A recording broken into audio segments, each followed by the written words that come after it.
नमस्कार, मैं हूं पवन त्यागी। कर्नाटक से कांग्रेस के राज्यसभा सदस्य सैयद नासिर हुसैन की मुसीबतें बढ़ती नजर आ रही हैं।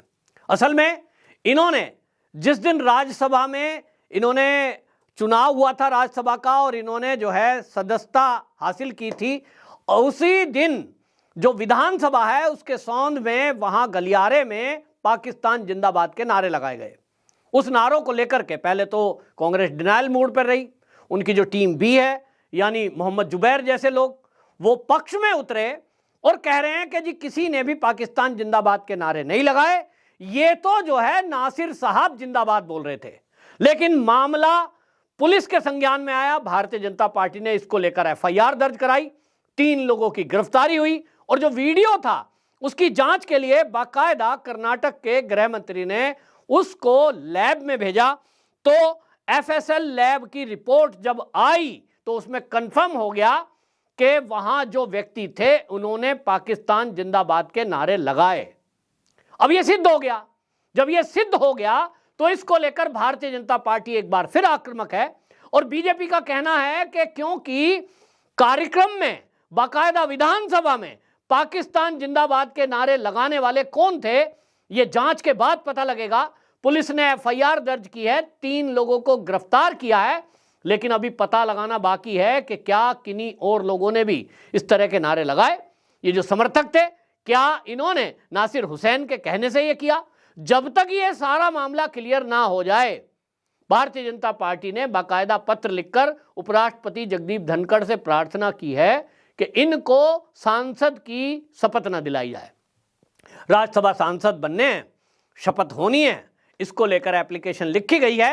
तो निश्चित जान लीजिए कि अब जगदीप धनखड़ क्योंकि कानून के जानकार हैं, कानूनी हिसाब किताब से वो चलेंगे और अगर ऐसा समझा जाएगा कि इस मामले में कुछ ना कुछ गड़बड़ है, क्योंकि पाकिस्तान जिंदाबाद का नारा लगाना ये तो देशद्रोह है और देशद्रोह का अगर कृत्य किया गया है या ये करवाया गया है, जब तक ये फाइनल ना हो जाए तो वाकई में ये तो बहुत गंभीर हो जाएगा कि अगर कोई पाकिस्तान जिंदाबाद का सोच रखने वाला व्यक्ति, यदि उसके कोई समर्थक भी ऐसे हैं और उस विचारधारा का व्यक्ति संसद में पहुंच जाता है तो देश के लिए खतरनाक हो सकता है। अगर ऐसा व्यक्ति संसद में पहुंच गया, कल को ये संसद में इस तरह का जयकारा लगाएंगे। और इसलिए ये तो भारतीय जनता पार्टी की तरफ से जो कहा जा रहा है बिल्कुल ठीक लग रहा है मुझे कि पहले जांच होनी चाहिए। जब तक जांच ना हो ऐसा व्यक्ति संसद में नहीं पहुंचना चाहिए जिस पर आशंका है। आशंका ही है, रिपोर्ट में आया है कि नारे लगे हैं। उसको पहले कह रहे थे छेड़खानी हुई है, ये तो नासिर हुसैन जिंदाबाद बोले जा रहा है, पाकिस्तान जिंदाबाद के नारे लगे, इसी को मना कर रहे थे। लेकिन यहां आप देखें कि कर्नाटक की जो सरकार कांग्रेस की चल रही है, इतना ही नहीं है, उस सरकार ने अभी पिछले दिनों आपको याद होगा मंदिरों पर टैक्स लगा दिया था कि जो मंदिर हैं इनमें जो चढ़ावा आएगा उसका 10% चढ़ावा ये सरकार को देंगे। क्या कर्नाटक की सरकार ने किसी मस्जिद या किसी गुरुद्वारे से टैक्स वसूलने का ऑर्डर पास किया है? उत्तर है नहीं। जब नहीं किया तो मंदिरों से टैक्स क्यों लिया जाएगा?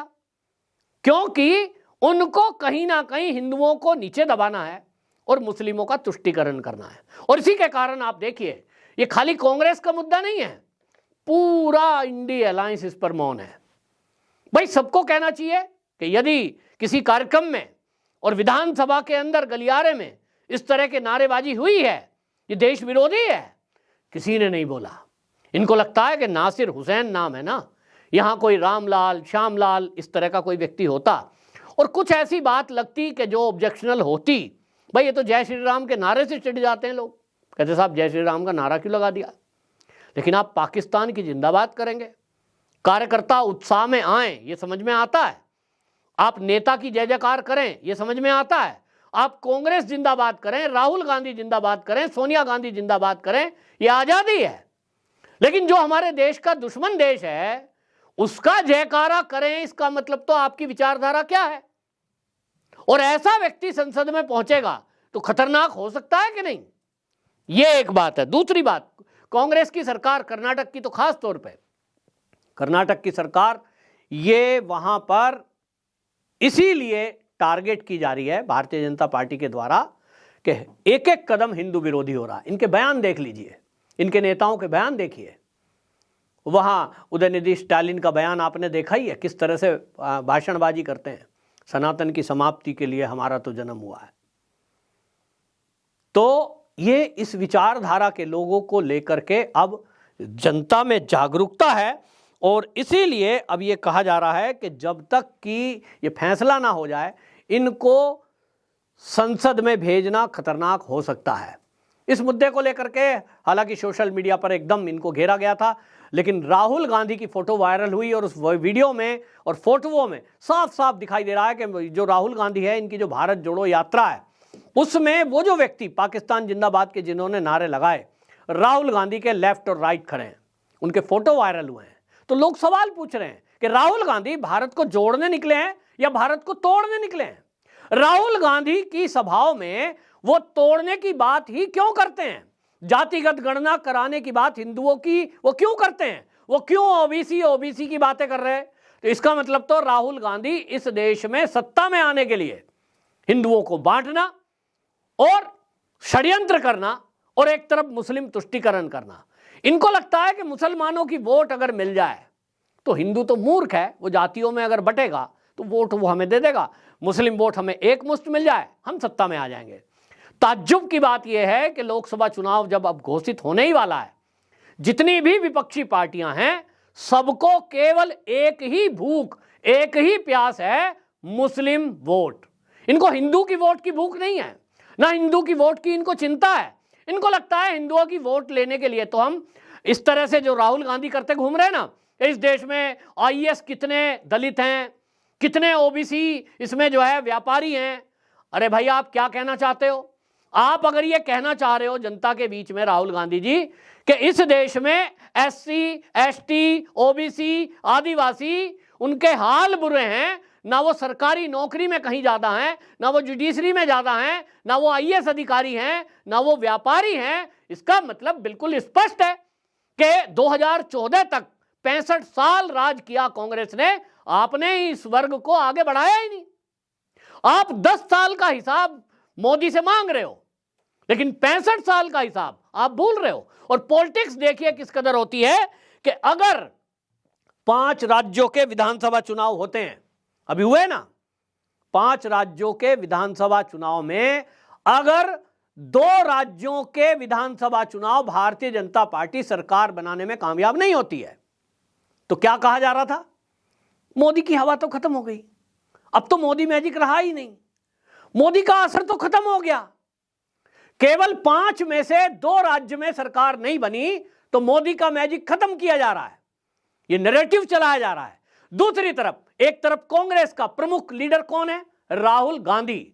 राहुल गांधी के नेतृत्व में यह हर चुनाव लड़ा जाता है। 2014 का चुनाव लड़ा गया, 2019 का चुनाव लड़ा गया, कम से कम 20 राज्यों के चुनाव तब से हो गए और वहां कांग्रेस की सरकार नहीं बनी।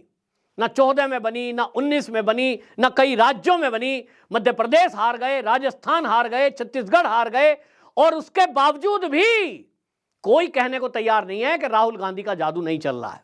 राहुल गांधी तो फ्लॉप हो गया, सोनिया गांधी का इफेक्ट नहीं रहा है, प्रियंका गांधी यूपी में कुछ नहीं कर पाई, ना कोई नहीं बोलेगा, क्योंकि नैरेटिव तो यह चलाना है कि एक चाय बेचने वाला, एक मध्यम परिवार से गरीब परिवार का बच्चा, वो उठकर अगर राजनीति में आ जाए तो इनको दिक्कत है, लेकिन एक राजसी परिवार में जिनके ऊपर ठप्पा लगा है, वो अगर सत्ता से दूर हो जाए, उसकी कमी नहीं बोलनी है। सोचिए जिस तरह का हाल आज देश का हुआ है।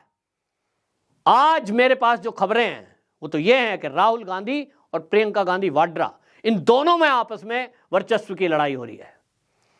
24 का चुनाव आ ही गया है, अब आप देखेंगे दोनों भाई बहनों में किस कदर लड़ाई है।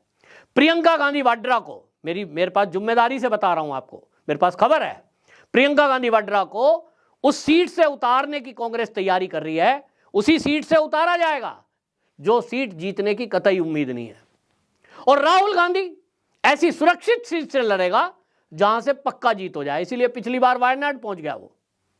इस बार भी सुनने में आ रहा है कि वायनाड के अलावा वो कहीं दूसरी जगह से लड़े, लेकिन सुरक्षित सीट से, क्योंकि राहुल गांधी का एक इंप्रेशन जमाना है। राहुल गांधी को कांग्रेस का महामानव सिद्ध करना है। गड़बड़ी तो केवल मोदी में है। ये जो नैरेटिव बनाने वाले लोग हैं, इनको लगता है कि कांग्रेस की सरकार बनाने के लिए इस तरह के फॉर्मूले, इस तरह की बातें करेंगे, पाकिस्तान जिंदाबाद के नारे लगाएंगे। जय श्री राम के नारे को राहुल गांधी बोलता है कि जो जय श्री राम का नारा लगाओगे भूखे मर जाओगे।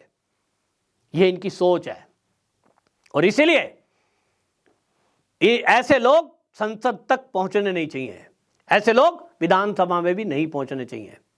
कर्नाटक की जनता की मजबूरी है, लेकिन अब देखेंगे, चुनाव होने दीजिए लोकसभा के। मेरे पास तो यह भी जानकारी है कि जब चुनाव निपट जाएंगे, DK शिव कुमार वहां परेशान है और वही देखना आगे आएंगे। सरकार तो चलनी नहीं है, क्योंकि जिस तरह के कारनामे में ये कर रहे हैं, राम भक्त इनको बद्दुआ देंगे तो ये सरकार भी गिरेगी। लेकिन इतना जरूर है कि पाकिस्तान जिंदाबाद नारे लगाने वाले कतई संसद के अंदर नहीं पहुंचने चाहिए। देखते हैं जगदीप धनखड़ जी इस प्रार्थना पत्र पर भारतीय जनता पार्टी की क्या संज्ञान लेते हैं। लेकिन आपकी राय क्या है?